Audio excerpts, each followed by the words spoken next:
Dave is a short wheelbase Ford Transit, and we picked a short wheelbase just because of the ease of getting around everywhere, because we sort of, when we travel around, we don't stay sort of too long in any one place, so it's just sort of overnighters, and it's great for getting in and out of cities and through tiny country lanes and stuff like that. And it's cute and it's cosy.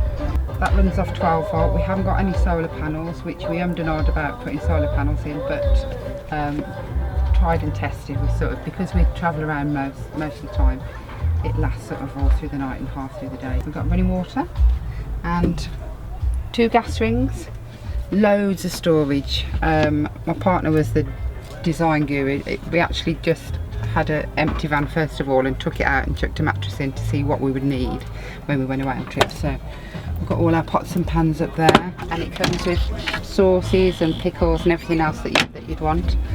Cutlery's in there. We have a essential travel Scrabble.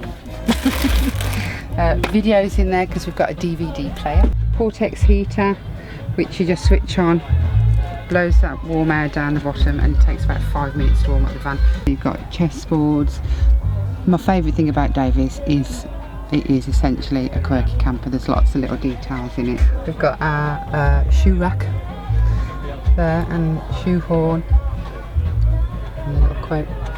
There's a little switch down here that you can just flick the switch on when you're coming in the dark, and that'll come on. I think if you rent it out and you're looking around, there's always like just something new, little details that you'll find, like our little T-Rex. It comes with all the oils, freshly ground coffee. You can make espresso, which is awesome.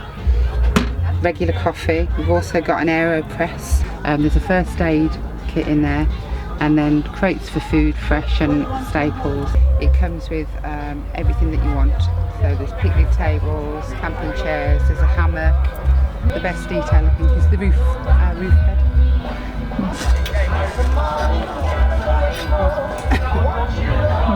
There you go. And this is awesome if you're sitting if you're in the mountains, you can sit up here, have a morning coffee.